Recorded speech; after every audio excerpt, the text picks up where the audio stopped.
সবাইকে শুভ্র ড্রয়িং একাডেমির পক্ষ থেকে শুভেচ্ছা জানিয়ে আজকের নতুন একটি ভিডিও শুরু করতে যাচ্ছি। আজকের ভিডিওর মূল বিষয়টা হচ্ছে তত্ত্বীয় অংশ। 18তম চারুকলা নিবন্ধনের লিখিত পরীক্ষা যে তত্ত্বীয় বিষয়টা আসবে সেই বিষয়টা নিয়ে আমি আজকে আলোচনা করব। আশা করি সবাই ভিডিওটা দেখবেন। আর ভিডিওর আলোচনার বিষয় যদি কোনো ভালো এবং মন্দ মতামত থাকে সেটা অবশ্যই লিখবেন, তাহলে পরবর্তী কোনো নতুন ভিডিও নিয়ে আমি আপনাদের সামনে উপস্থাপন করতে পারবো। তা গত বিষয়ে আমি যখন ব্যবহারিক একটা ভিডিও দিয়েছিলাম তখন আমি বলেছিলাম যে একটি তত্ত্বীয় নিয়ে একটি ভিডিও দেব, সে সময় আসলে বলার সুযোগটা হয়নি। তা আজকেই তারই প্রেক্ষিতে আজকের এই তত্ত্বীয় বিষয়টা নিয়ে আমি ভিডিওটা দিচ্ছি।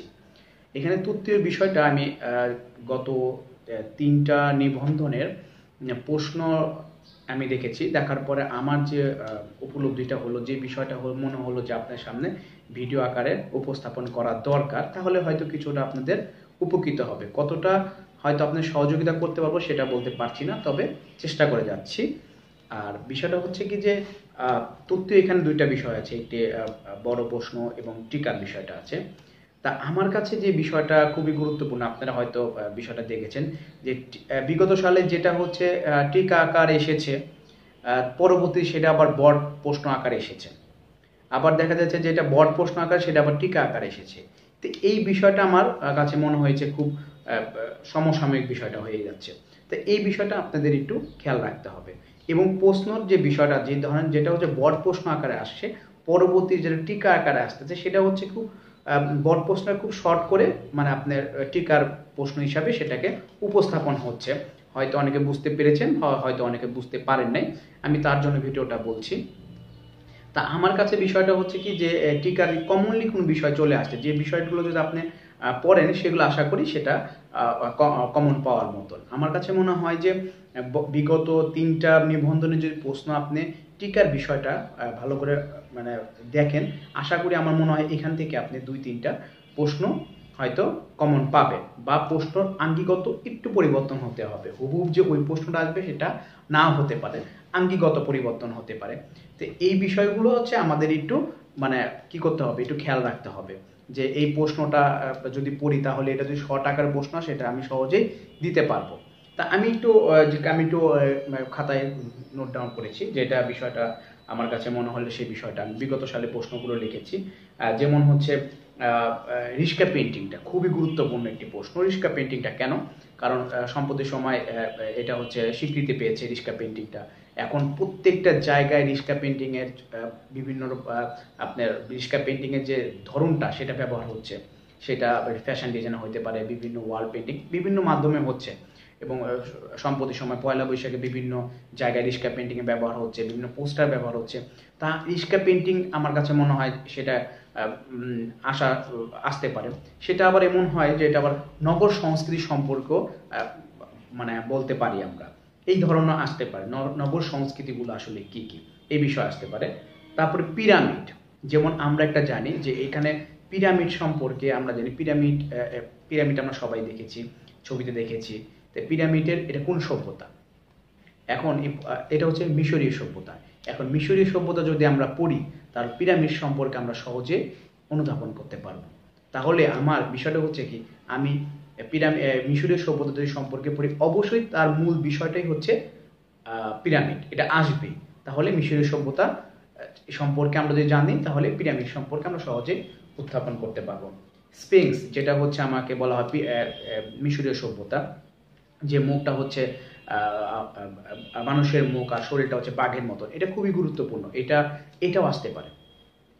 এটা বড় আকার প্রশ্ন আসতে পারে, মানে আপনি টিকা আকারেও আসতে পারে, এটা একটু খেয়াল রাখতে হবে। কিউবিজম, এখন দেখা যায় পাবলো পিকাসো সম্পর্কে আপনারা হয়, পাবলো পিকাসো শিল্পী পাবলো পিকাসো, তিনি বাংলাদেশি শিল্পী না বিদেশি আর্টিস্ট, এটা খুবই পরিচিত একজন বিখ্যাত আর্টিস্ট। তো এই পিকাসো, পাবলো পিকাসো নামে তো পাবলো পিকাসোর উনি যে ধারায় কাজ করেছেন সেই ধারাটা কি? হ্যাঁ, সেটা হচ্ছে কিউবিজম ধারা। সেই ধারার তিনি হচ্ছে জনক। এবং কিউবিজম ধারাটা কি? আমরা যে আজকে জ্যামিতিক যে বিষয়টা বলি, জ্যামিতিক আকার, ত্রিভুজ, চতুর্ভুজ, বৃত্ত, সেই জ্যামিতিক ধারায় ছবি আঁকার মূল ব্যক্তি হচ্ছেন পাবলো পিকাসো। উনি এই ধারা ছবি এঁকেছেন যাকে বলা হয় বিমূর্ত ধারা। এখন আমাদের প্রশ্ন আসে বিমূর্ত ধারা কে ছবি এঁকেছেন? এখন অনেকে এঁকেছেন, যদি বলা হয় যে এর প্রবর্তক বা কে, তাহলে আমাদের পাবলো পিকাসোর নাম আসে। আর পাবলো পিকাসোর যদি নাম আসে তাহলে আমাদের কিউবিজম ধারাটা চলে আসে। তো একটার সাথে একটা মানে আমি বলতে কি ধারাবাহিকতা আছে। এই বিষয়গুলো যদি সম্পর্কে জানেন দেখবেন যে আপনি একটা প্রশ্নই হয়তো এই বছর এটা আসে, পরের বছর একটু চেঞ্জ করে ঘুরিয়ে দিয়েছে, হয়তো আপনার বলছেন হ্যাঁ আমি তো পারি না, তবে এটার সাথে মিল যে বিষয়টা সেটাই আমি আজকে উপস্থাপন করছি। মোনালিসা। মোনালিসা ছবি নাম শোনেন নাই এমন কেউ নাই, হ্যাঁ, বা ছবিটা দেখেছেন। এখন ছবিটা কে এঁকেছে? হ্যাঁ, অবশ্যই ভিনসি। এখন ভিনসি সম্পর্কে যদি আপনি জীবন সম্পর্কে পড়েন তো অবশ্যই তার মোনালিসা সম্পর্কে ছবি আসবে। তো এই বিষয়টা এমন হচ্ছে ভিনসি বিখ্যাত একটি ছবির সম্পর্কে আপনি আলোচনা করেন, তখন আপনি অবশ্যই মোনালিসা সম্পর্কে আলোচনা করতে পারবেন। তো এই বিষয়টা আমি করেছি। তারপরে হচ্ছে পরিপ্রেক্ষিত। হ্যাঁ, পরিপ্রেক্ষিত নামের ক্ষেত্রে অনেকে পরিচিত, অনেকে পরিচিত না, বা এটার একটা ইংরেজি নাম আছে পার্সপেক্টিভ, সেটা মনে হয়তো অনেকে পরিচিত, পরিপ্রেক্ষিত নামের ক্ষেত্রে হয়তো পরিচিত না। পার্সপেক্টিভ বিষয়টা হচ্ছে খুবই গুরুত্বপূর্ণ। পার্সপেক্টিভ ছবিতে পার্সপেক্টিভ হচ্ছে অনেকটা গুরুত্বপূর্ণ। পার্সপেক্টিভ ছবি যদি ছবিতে যদি পার্সপেক্টিভ না থাকে সেটা একটু পানহীন হয়ে যায়, বা মনে হচ্ছে ছবির যে বিষয়বস্তু সেটা আকাশে ভাসতেছে, বিষয়গুলো এরকম থাকে। পার্সপেক্টিভ মূল বিষয় হচ্ছে কাছে এবং দূরে, ঠিক আছে? এটা হচ্ছে কাছে বিষয়টা কাছে থাকলে বিষয়টা কেমন দেখাবে, দূরে গেলে বিষয়টা কেমন দেখাবে, এটা হচ্ছে পরিপ্রেক্ষিত, বা ইংলিশের নাম হচ্ছে পার্সপেক্টিভ বোঝায়। সেই বিষয়গুলো আপনাকে মানে এমন বলা হয় যে এমনও হতে পারে যে ছবি এঁকে পার্সপেক্টিভ বুঝিয়ে মানে ছবি এঁকে পার্সপেক্টিভ বোঝাও, এরকম একটা প্রশ্ন থাকতে পারে। তো এই জিনিসগুলো আপনাকে ছবি যখন আঁকবেন তখন অটোমেটিক বিষয়গুলো বুঝতে পারবে। হ্যাঁ, টেরাকোটা। এখন টেরাকোটা নিয়ে একটা প্রশ্ন আসছে। হ্যাঁ, টেরাকোটা। এখন আমি যদি বলি টেরাকোটা না এসে যদি বলে পোড়ামাটির ফলক আসে, তখন কি করবেন? বিষয়টা একই। তো সেক্ষেত্রে আপনি যখন পোড়ামাটির ফলক টেরাকোটা, তখন এই বিষয়গুলো আপনি তার বিপরীত নাম বা অন্য নামে পরিচিত থাকতে পারে, সেটা আপনি একটু অবগত হতে হবে টেরাকোটা সম্পর্কে। টেরাকোটা মানে হচ্ছে পোড়ামাটির ফলক। বিভিন্ন আমরা কান্তজির মেন্দিরে বিভিন্ন ডিজাইন দেখতে পাই, বিভিন্ন পুরাতন যে রাজমহল, বিভিন্ন আমরা নকশা ফুল, নকশা পাতা দেখতে পাই, সেগুলো হচ্ছে মাটির যে ফলকটা, সেটা হচ্ছে টেরাকোটা বলা হয়ে থাকে। ম্যানারিজম। হ্যাঁ, ম্যানারিজম এখানে এটা একটা সভ্যতার একটা বিষয় হচ্ছে। ম্যানারিজম সম্পর্কে আমরা কি বুঝি সেই বিষয়টা আলোচনা আসছে। তারপরে হচ্ছে এখানে হচ্ছে সুলতান, মানে এস এম সুলতান। এস এম সুলতানের নাম আমরা শুনেছি, হয়তো অনেকে শোনেন নাই, যদি না শুনে থাকেন সমস্যা নেই। এস এম সুলতান বাংলাদেশের একজন বিখ্যাত শিল্পী। তার সম্পর্কে যদি আমাদের বাংলাদেশের তিনজন শিল্পীর নাম আমরা উপস্থাপন করি, একজন হচ্ছে জয়নুল আবেদিন, কামরুল হাসান এবং এস এম সুলতান, তিনজনের নাম অবশ্যই উঠে আসবে। তো এই সুলতানের যদি আমাদের একটা ডাক নাম আছে, নাম হচ্ছে লাল মিয়া। এখন বলা হয় যদি লাল মিয়া সম্পর্কে একটু আলোচনা করেন, এবং এই এস এম সুলতানের একটা কি বলা হয় যে একটা আর্ট স্কুল আছে, যেটা হচ্ছে তুমি থাকাকালীন চীনে একটা আর্ট স্কুল তৈরি করে, নাম হচ্ছে শিশু স্বর্গ। যদি বলে শিশু টিকা আঘাত থাকতে হবে, শিশু স্বর্গ সম্পর্কে, শিশু স্বর্গ কি, এই ধরনের আসতে পারে। আমার কাছে মানে এরকম সিমিলারলি প্রশ্ন থাকতে পারে। যেমন একটা দেখলাম সুলতান নিয়ে আসছিল, হ্যাঁ, সুলতানের জায়গা হতে পারে কামরুল হাসান, আচ্ছা, জয়নুল আবেদিন, বা শিল্পাচার্য জয়নুল আবেদিন, এই বিষয়টা। এখন কামরুল হাসানের আরেকটা আমরা মানে নাম বলে থাকি, সেটা হচ্ছে পটুয়া। তাকে পটুয়া কামরুল হাসান বলা হয়। এখন যদি বলা হয় পটুয়া সম্পর্কে আলোচনা করুন, বা পটুয়া কাকে বলা হয় তার সম্পর্কে আলোচনা করুন, এই বিষয়গুলো জানতে হবে। সিন্ধু সভ্যতা। সিন্ধু সভ্যতা আমরা অনেকেই নাম শুনেছি। সিন্ধু সভ্যতা অবশ্যই এটা ভারতীয়, ঠিক আছে? এটা সিন্ধু সভ্যতা সমৃদ্ধ। সিন্ধু সভ্যতা সম্পর্কে আপনাকে একটু অবগত হতে হবে। নেফারতিতি। নেফারতিতি হচ্ছে একটি সভ্যতা, যেটা একটা নারী, তার সম্পর্কে এখানে বলা হয়েছে। অজন্তা। অজন্তা পাহাড়, যেটা হচ্ছে অজন্তা পাহাড়ে প্রচুর আমরা পাহাড়ের গুহা, মানে পুরো এটা অজন্তার চিত্র, অজন্তা গুহা চিত্র এটাও বলা হয়। যেমন এখানে প্রশ্ন দেওয়া যায় অজন্তা। এখন যদি বলা হয় অজন্তা গুহা চিত্র সম্পর্কে তুমি আলোচনা করো, তাহলে সেক্ষেত্রে আমাকে বুঝতে হবে যখনই অজন্তা আসবে তখন অজন্তার গুহা চিত্রটাই আসবে। এখানে ধর্মীয় কিছু মূর্তি বা বিভিন্ন খোদাই চিত্র, মানে পাথর খোদাই করা চিত্র ছিল, এবং এটা অদ্ভুত, মানে এটা হয়তো আপনি নেটে সার্চ দিয়ে দেখতে পারবেন। বিশ্বাস করার মতন না যে আসলে তারা ওই সময় কি কাজটা করেছে, ঠিক আছে? যে কেন এত অজন্তার গুহা চিত্র এত জনপ্রিয়। আচ্ছা, তারপর আমরা নকশি কাঁথা। নকশি কাঁথা আমরা বাংলার মানুষ নাম শুনিনি, এরকম হতে পারে না। নকশি কাঁথা সম্পর্কে আসতে হবে। নকশি কাঁথা, কাঁথা মানে হচ্ছে সেলাই। তো সেলাই সম্পর্কে নকশিকাতা, এই যেমন আপনি প্রাকৃতিক নকশা এখন করছেন, জ্যামিতিক নকশা করছেন, সেগুলো ওই নকশিকাতা ফরম্যাটগুলোই আসবে, ফুল, লতা পাতা, পাখি, এগুলো। হ্যাঁ, নকশিকাতা সম্পর্কে কখন কোন নকশিকাতা গ্রামে মেয়েরা অবসর সময় নকশিকাতা তারা করতো, সেলাই করতো, সেই বিষয়গুলো এখানে নকশিকাতা করার জন্য যে খুব তাকে দক্ষ বা এরকম বিষয়টা না, তার মনের ইচ্ছা মতো সেই নকশিকাতা তৈরি করতো, এই বিষয়টা মানে। এবং নকশিকাতার কোনো এমন নকশিকাতা আছে যে বছরের পর বছর সে সেলাই করেছে, একটা নকশিকাতা হয়ে উঠেছে, তখন আসলে সুন্দর, অদ্ভুত এটা। তো এই বিষয়টা আমরা একটা আসতে পারি, সেটা হচ্ছে মস্তানগড়। আমরা যারা হচ্ছে বগুড়াবাসী, যারা বগুড়ার অঞ্চলের দিকে বাসা বা উত্তরবঙ্গ দিকে বাসা, তারা অবশ্যই বগুড়া মস্তানগড় দেখেছেন অবশ্যই, এবং এটা কত বড় তা আপনারা জানেন, আমারও যাওয়ার সৌভাগ্য হয়েছে। আর হচ্ছে মস্তানগড়, এখন মস্তানগড়ের জায়গায় আসতে পারে এখানে কুমিল্লার ময়নামতি, বা আসতে পারে পাহাড়পুর। পাহাড়পুরের আরেকটা নাম আছে, আমরা সেটা হয়তো সম্পুর বিহার, সম্পর বিহার, ঠিক আছে। এই সম্পর্কে হচ্ছে যে পাহাড়পুর অপদের সম্পুর বিহার সম্পর্কেও আসতে পারে। এখন আমার পাহাড়পুর পড়েছে, আমি সম্পুর বিহারটা পড়ি নাই, বা হয়তো আমার খেয়াল নেই, এই বিষয়টা আপনাকে খেয়াল রাখতে হবে। এখন হচ্ছে পাহাড়পুর কোথায়? পাহাড়পুর হচ্ছে নওগাঁ। এটা আমাকে এগুলো মানে আমার কাছে মনে হয়, এই যেমন হয়তো মহাস্থানগড় না দিয়ে পাহাড়পুর আসতে পারে, বা কুমিল্লা ময়নামতি সম্পর্ক আসতে পারে, এগুলো হচ্ছে বিহার। আচ্ছা, ঠিক আছে। তারপরে হচ্ছে মাধ্যম সম্পর্কে, যেটা একবার আমি প্রশ্ন দেখলাম যে একটা টিকার জলরণ টিকা আকারে এসেছে, আবার সেটা পরের বছর হয়ে যায় সেটা আবার বড় প্রশ্ন আকারে, মানে বড় প্রশ্ন আকারে চলে এসেছে। তো এই বিষয়গুলো আমাকে মনে হচ্ছে যে খুব কাছাকাছি বিষয়টা। জল রং, জল রং কি? হ্যাঁ, যেই রংটা পানির সাথে মিশানো হয় সেটাই জল রং। তাই সব রঙই পানির সাথে মিশানো, তবে জল রঙের কিছু পার্থক্য বৈশিষ্ট্যগত আছে, সেই বিষয়টাও যখন বৈশিষ্ট্যগত আসবে তখন আপনাকে জল রঙের বিষয়টা উত্থাপন করতে হবে। জল রং কি? অ্যান্ড জল রঙের পরিবর্তে আমার তেল রঙও তো আসতে পারে। আচ্ছা, তেল রঙে যে অ্যাক্রিলিক কালারও আসতে পারে, এখন হতে পারে পোস্টার রং আসতে পারে। এই বিষয়গুলো আপনাকে অবশ্যই জানতে হবে, কারণ এই বিষয়গুলো আপনি পরবর্তী যখন শিক্ষক হিসেবে যুক্ত হবেন তখন আপনি এই বিষয়গুলো বিভিন্ন শিক্ষার্থীদের পড়াতে হবে।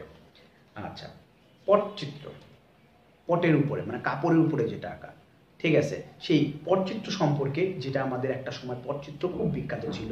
আমরা পটচিত্র কি বলা হয়, পটের কাপড়ের উপর বিভিন্ন ছবি এঁকে সেগুলো গ্রামে অঞ্চলের মানুষ কি বলা হয় গান গেয়ে গিয়ে শোনাতো, পটচিত্র। তা আমাদের দেশে এবং কালীঘাটের পট নাম শুনেছেন হয়তো, যে কলকাতা কালীঘাটকে কেন্দ্র করে পটচিত্র গড়ে উঠেছিল। তারপরে বিভিন্ন ধরনের মানুষ পটচিত্র আঁকে, পটের উপরে যেটা আঁকা সেটাই পটচিত্র। এই সম্পর্কে একটু আপনাকে জানতে হবে। গোয়েনিকা, গোয়েনিকা এটা কার? একটু আগে আমি কিছুক্ষণ আগে বলেছিলাম যে কিউবিজম, এই ধারার জনক যদি বলা হয়, আমি আর পাবলো পিকাসো, জাস ব্র্যাক, এদের নাম আসে। আর এই পাবলো পিকাসোর উল্লেখযোগ্য ছবি হচ্ছে গোয়েনিকা।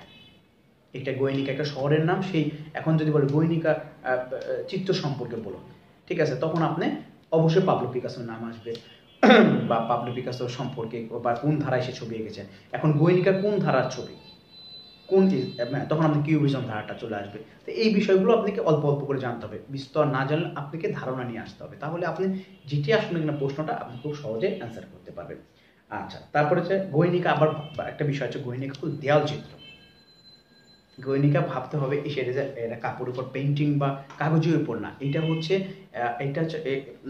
হচ্ছে খুবই খুব বিখ্যাত একটি ছবি, এবং এটা হচ্ছে জ্যামিতিক ফরম্যাটে আঁকা। এটা প্রত্যেকটা ছবি এখানে আপনার কি বলা হয় যে অর্থবোধক বিষয় আছে, এবং এটা হচ্ছে দেওয়াল চিত্র।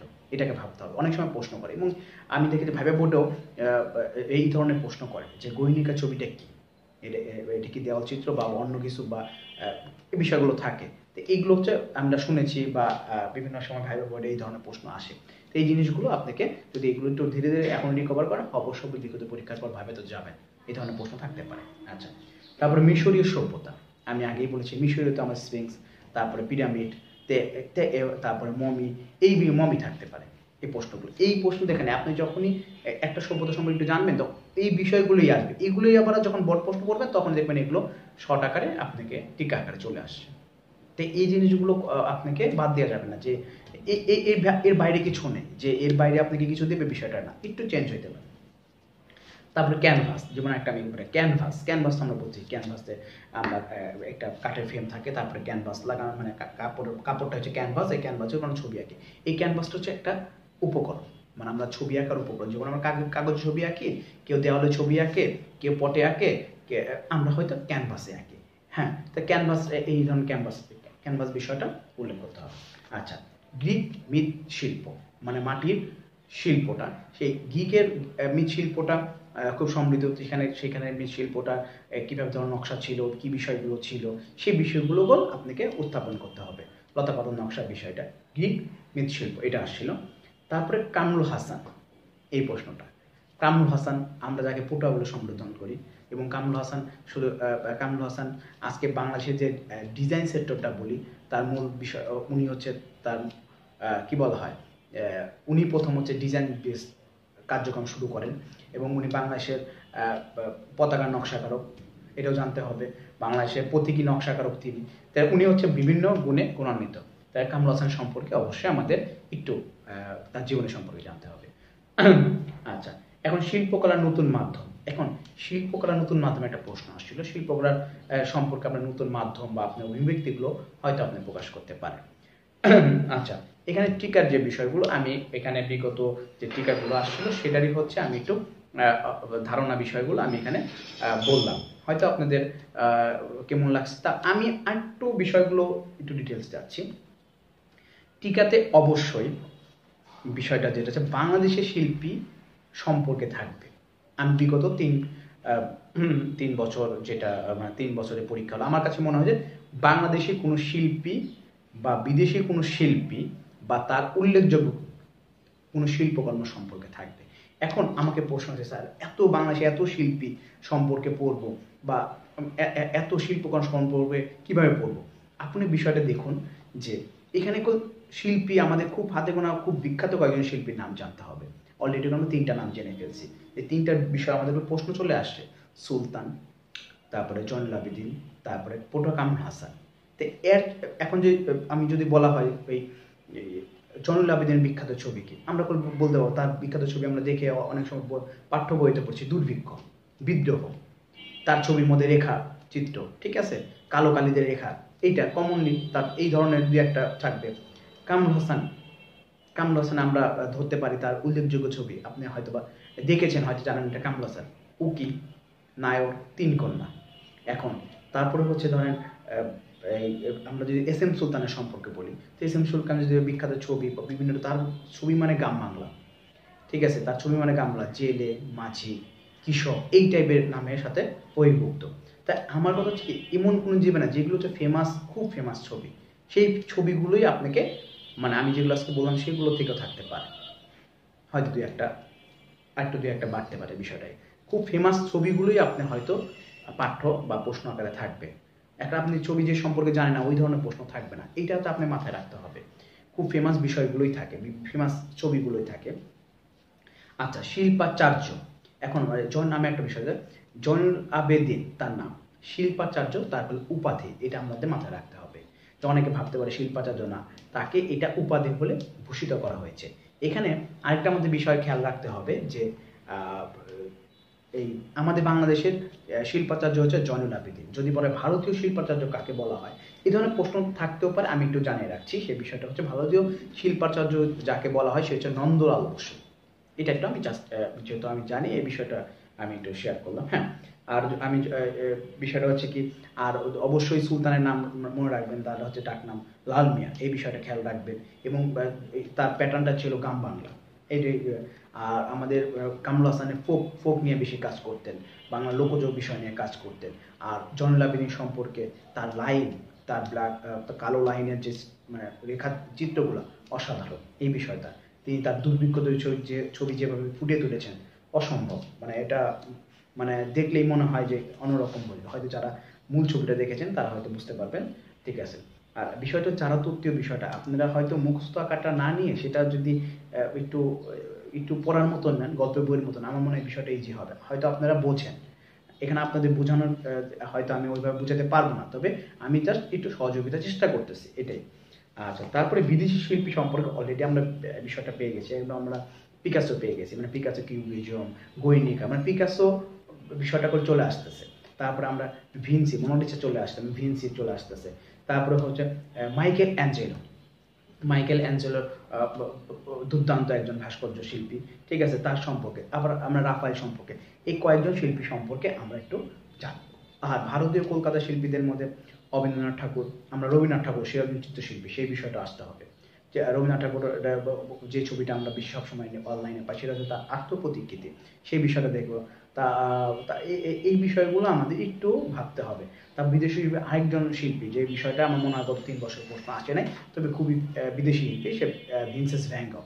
ভ্যান গঘ সম্পর্কে আসতে পারে, ভ্যান গঘ সম্পর্কে আসতে পারে, কারণ উনি খুবই একজন খুব ভালো মানের একজন শিল্পী। এই বিষয়টা আমার একটু মনে হলো, আমি এই বিষয়টা একটু রিমাইন্ড দিলাম। আচ্ছা, তারপরে সভ্যতা। আমাদের যে সভ্যতা ধারাবাহিকতাগুলো একটু আমাদের তৈরি করতে হবে, সভ্যতার ধারাবাহিকতা। যেমন আমাদের সভ্যতা নিয়ে দেখুন প্রত্যেকটা বিষয়, যেমন সিন্ধু সভ্যতা চলে আসছে, তারপরে গ্রিকের বিষয় চলে আসছে, তারপরে ম্যানারিজম, তারপরে আমাদের রোমান সভ্যতা, হয়তো এই বিষয়টা রোমান সভ্যতা বিষয়টা এখনো আসে নাই হয়তো বা, হ্যাঁ। তারপরে আমাদের সভ্যতা সম্পর্কে জানতে হবে একটু, আমরা মিশরীয় জানবো, আমরা সিন্ধু সভ্যতা জানবো, আমরা রোমান সভ্যতা, গ্রিক সভ্যতা সম্পর্কে জানবো। এগুলো সভ্যতা যদি জানেন, আপনি দেখবেন যে এই সভ্যতাতে যে বিষয়গুলো আসবে সেগুলো মূল যে বিষয়গুলো সেগুলো টিকা আকারে উপস্থাপন হচ্ছে, তাহলে আমাদের হয়ে গেল। জানতে হবে এই মূল বিষয়গুলো কী কী, সেটাই করে আমি আজকে বলছি। তারপরে বিষয়টা হচ্ছে তারপরে আমাদের বিষয় দারুশিল্পটা, এটা আমি বই পাইনি। দারুশিল্পটা আমি একটু বলে যাচ্ছি। দারুশিল্পটা মনে হয় কাঠের যে কোদাই, ওটাকে দারুশিল্প বলে। তারপরে লোকশিল্প, হ্যাঁ, আমাদের লোকশিল্প সম্পর্কে বলতে পারি লোকশিল্প কী। তারপরে চারু ও কারু শিল্প কী, এখানে চারু এবং কারুকলা আপনাকে প্রশ্ন করে বুঝতে হবে, চারু এবং কারু শিল্প কী, হ্যাঁ, এটা আসতে পারে। চারু এবং কারুকলা কী।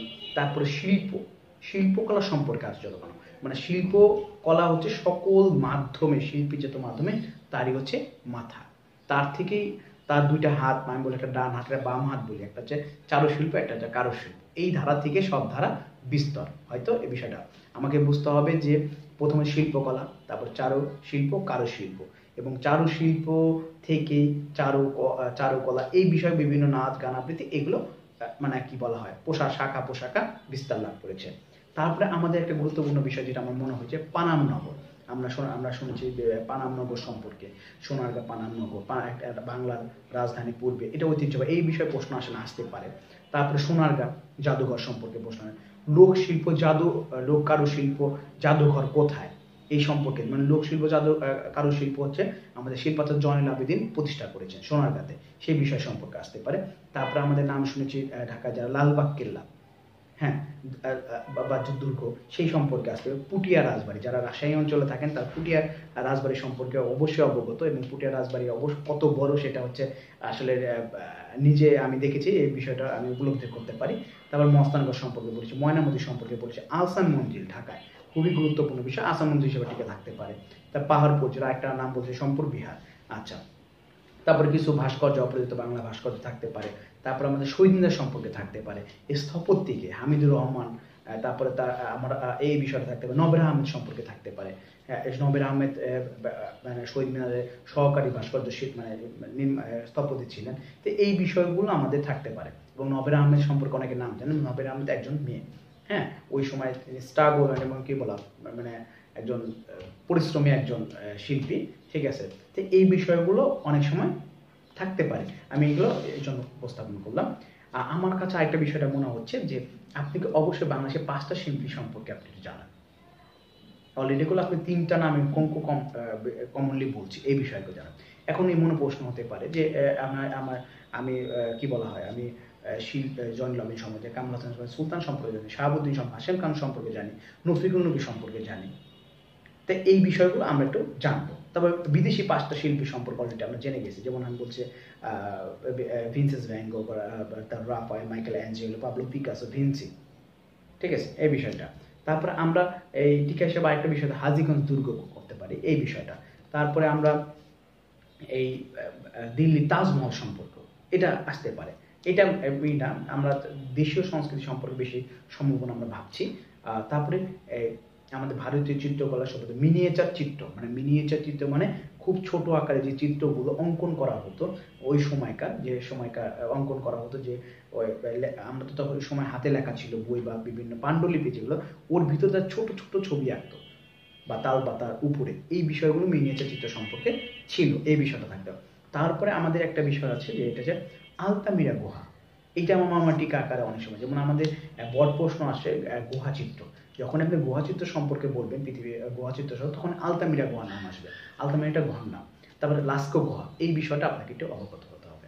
যখনই আপনি এই ধরনের বড় প্রশ্ন আসবে, তখনই আপনি এই গুহা চিত্র সম্পর্কে যদি আসে, আপনি আলতামিরা গুহা আসবে, লাস্কো গুহার নাম চলে আসবে, এই সম্পর্কে আসবেন। তারপরে ডেভিড ভাস্কর্য, ডেভিড একটা ভাস্কর্য, মাইকেল অ্যাঞ্জেলো, এই ভাস্কর্য সম্পর্কে একটু জানুন। তারপরে আপনি রেনেসা কি? রেনেসা হচ্ছে পূর্ণ জাগরণ বা নবজাগরণ সম্পর্কে, রেনেসা সম্পর্কে, মানে ওই সময় রেনেসা বলতে হচ্ছে শিল্পের নবজাগরণ তৈরি হয়েছে, ওই সময় শিল্পের বহিঃপ্রকাশ শুরু হয়েছে, তাই এই বিষয়টা রেনেসা সম্পর্কে আসছিল বা এরকম। তারপরে ঠিক এই বড় প্রশ্ন হচ্ছে সমসাময়িক শিল্প। সমসাময়িক শিল্প, এটা খুবই কমন প্রশ্ন, এটা সমসাময়িক শিল্পগুলো কি কি, ঠিক আছে, আর ডিজিটাল কন্টেন্টগুলো কি, এই বিষয়গুলো একটু পার্থক্য আসতে পারে। হ্যাঁ, তা আমি যে বিষয়গুলো বলছি সেগুলো আমি বিগত 3 বছরের প্রশ্ন, আর আমি কিছু সংযোজন করে এই প্রশ্নগুলো, মানে প্রশ্ন না, আমি একটু আপনি উপস্থাপন করলাম। যেমন বড় প্রশ্ন আসে জলগ্রহণ পদ্ধতি, এই বিষয় নিয়ে আমি আলোচনা করি।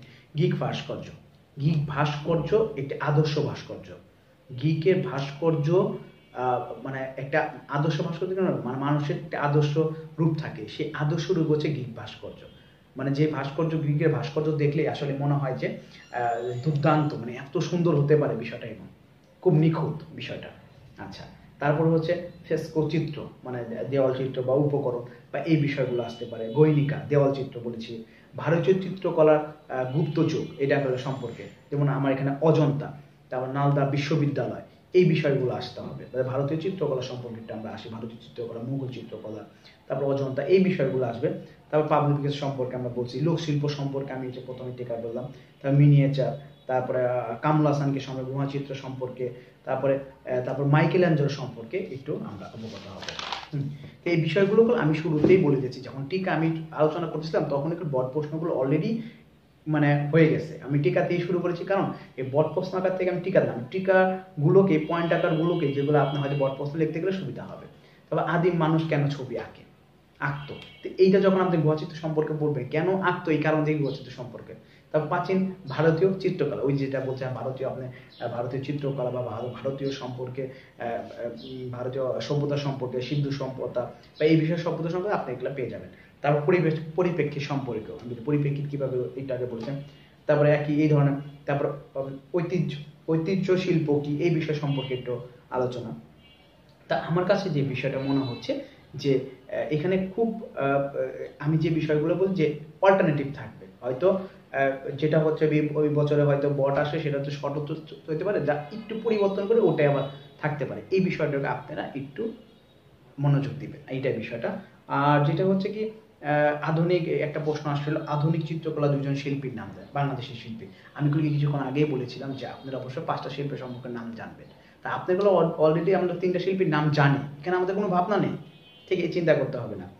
তারপরে আমরা বিদেশি শিল্পী সম্পর্কে, তারপরে আমরা যে বিষয়গুলো আমরা সভ্যতায়, বিদেশি সভ্যতা বা সভ্যতা, যেমন আমরা হচ্ছে রেনেসাঁ সম্পর্কে জানি, ইমপ্রেশনিজম সম্পর্কে, পোস্ট ইমপ্রেশন সম্পর্কে জানি, তারপরে হচ্ছে আমরা কি বলে কিউবিজম সম্পর্কে জানি, আমরা সুরিয়ালিজম সম্পর্কে, দাদাইজম সম্পর্কে, ম্যানারিজম সম্পর্কে, এই বিষয়গুলো ধারতে হবে। মিশরের সভ্যতা, গ্রিক, তারপর এই যে বিষয়গুলো আমি আলোচনা করছি, এগুলো আমার কাছে মনে হয় যদি এগুলো আপনি পড়েন, এগুলো পড়ার জন্য আপনি এগুলো মুখস্থ আকার না, এগুলো আপনি রিডিং পড়বেন, আপনি নেটে বসে আপনি দেখবেন, একটা পর আপনাকে এগুলো হল বাস্তব, যে বিষয়গুলো আমরা সভ্যতা, যে এইগুলো হচ্ছে বাস্তব, এগুলো হল কাল্পনিক কোনো কিছু না। তো এগুলো যখন পড়বেন আপনাকে ভালো লাগা তৈরি করবে, অনেক ভালো লাগা তৈরি হবে। একটা মনে হবে এটা পড়ছেন, হ্যাঁ একটু আরেকজন কি লিখেছে, বা আরেকটা এই তথ্যটা একটু নিলে ভালো হতো, মিশরের সভ্যতা এত কিছু আমি তো জানি না।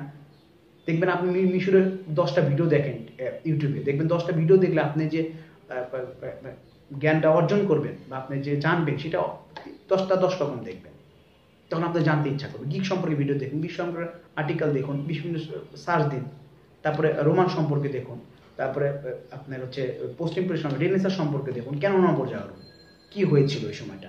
তা তারা ছিল দেখেই আজকে আমরা এই পর্যন্ত আমরা আপনাদের এই শিল্প সংস্কৃতি বা চারুকলা বিষয় নিয়ে আলোচনা করতে পারছি। এটা আমাকে জানতে হবে। গুহাচিত্র সম্পর্কে যখন পৃথিবীর ভাষা আবিষ্কার হয়নি তখন চিত্রকলা নিয়ে মানুষ ভাবছে।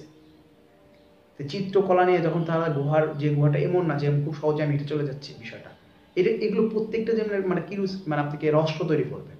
যেটা আমার হয়েছে বা এমন না যে আমি এই সাবজেক্টে পড়েছি, বিষয়টা আপনাকে তৈরি করবে। আপনি পড়ুন, আপনাকে যদি আমার ভালো না লাগে বা যদি কোনো বিষয় জানার ইচ্ছে থাকে আমাকে বলবে, আমি চেষ্টা করবো এটাকে সলভ করে দেওয়ার জন্য। আমি চেষ্টা করবো, হয়তো বা কোনো জায়গা থেকে আপনাকে কি বলা হয় বিভিন্ন আমি আরও বিষয়গুলো পড়ে হয়তো আপনাদের সলভ করার চেষ্টা করবো। আমি চেষ্টা করেছি আমি যতটুকু বুঝি এই বোঝার জায়গাটা আমি একটু আলোচনা করার জন্য। হয়তো অনেক বড় ভিডিও হয়ে যাচ্ছে, তবে আমি চাচ্ছি যে এইভাবে যদি পড়েন তাহলে বিষয়টা ইজি হবে। আপনি গাইড পড়ছেন, বিভিন্ন গাইড বাজারে আছে, সেই গাইডগুলো পড়ছেন, তবে গাইডগুলোর সাথে আমি তো ধরেন এই বিষয়ের সাথে জড়িত, আর আমি পরীক্ষা নিবন্ধনধারী, তো এই বিষয়গুলো আমার কাছে মনে হয় এর বাইরে কিছু আসবে না, এই ভিতর থেকে আসবে, হয়তো 19 আর 20 হবে। এই বাইরের কিছু দেওয়ার নেই, কারণ আপনি যদি এতটুকুই জানেন আপনাকে জানার তৈরি আরও বাড়বে, কমবে না।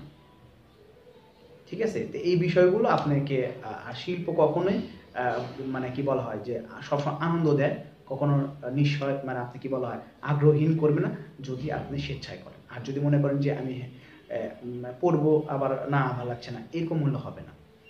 সেটা আমি ব্যাপারে কি খেতে বলছি, আমাদের সৃষ্টিশীল কাজে কোনো কিছুতেই আপনার আসলে কি বলা হয় যে আপনাকে একটু মনোযোগ দিয়ে যদি একটা করেন সেটা দ্বিতীয়বার আপনি বলবেন না। এটা বলে শেষ করছি। সবাই ভালো থাকবেন, সুস্থ থাকবেন। আর কোনো পরামর্শ বা আমাকে যদি পরামর্শ বা কোনো কিছু দিতে অবশ্যই দেবেন।